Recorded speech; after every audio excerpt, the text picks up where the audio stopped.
ان میں سے نمبر 1 ایران ہے. اگر ہم چلتے ہیں عرب سے مشرق کی طرف تو ایران ایک اعتبار سے یہ بازی لے گیا ہے پورے عالم اسلام پر. پورے عالم اسلام میں یہ واحد مسلمان ملک ہے جس نے بہرحال اپنی شریعت اپنے عقائد کے مطابق ایک مذہبی انقلاب برپا کیا. اور پورے عالم اسلام میں مذہبی سطح پر حکومت کی سطح پر فنڈامنٹلسٹ صرف ایک ملک ہے کہ اس پہلو سے ایران ان کا ٹارگٹ ہے، ٹارگٹ نمبر 1 ایک خاص اعتبار سے.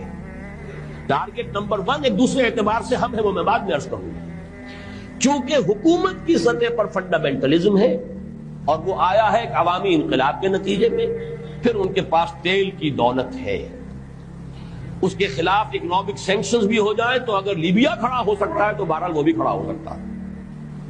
اور نقشہ وہ دنیا کو دکھا چکا ہے کہ لڑا دے ممولے کو شہباز، یہ نقشہ بھی اس نے دکھا دیا.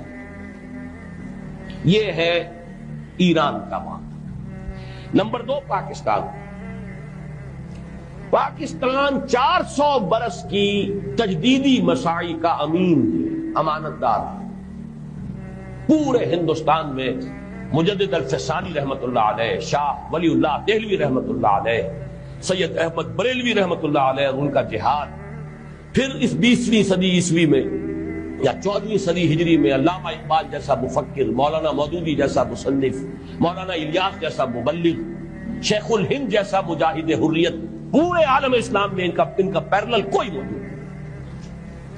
یہ 400 سال کی تاریخ ہے، اس کی امانت اور اس کے نتیجے میں یہاں کے مڈل کلاس میں فنڈامنٹلزم کا ایک نیوکلیس ہے. اگرچہ حکومت کی سطح پر کوئی پیش رفت نہیں ہو سکی آج تک، بلکہ اب تو پسپائی ہو رہی ہے، اب پیچھے ہٹ رہے ہیں. وہ ہمارے ان سیاسی جو بھی زعماء ہیں، جو جماعتیں ہیں، ان کی غلطی اور الیکشن ہی کو واحد میدان بنا کر اس کے اندر اپنا سارا وقت و توانائیاں اور قوتیں ضائع کر دینا، یہ ہے در حقیقت جس کا کہ یہ صدا مل رہی ہے کہ اس اعتبار سے تو پسپائی کی طرف ہے معاملہ، کسی پیش رفت کی طرف نہیں ہے. لیکن باہر والے تو دیکھتے ہیں نا کہ اندر کیا کچھ مواد موجود ہے. اگر مڈل کلاس میں وہ فنڈامنٹلزم کا بارود موجود ہے تو کسی بھی وقت اس کے اندر جو ہے وہ کوئی دھماکہ ہو سکتا ہے.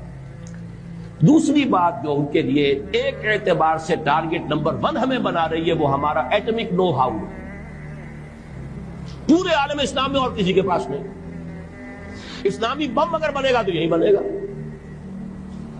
یہ ہے مختلف اسباب جس کے بنا پر ایران اور پاکستان کو آپ بریکٹ کر لیجئے. یہ اس نیو ورلڈ آرڈر کا جو ٹارگٹ نمبر 1 ہے، ایک اعتبار سے ایران ہے، ایک اعتبار سے پاکستان.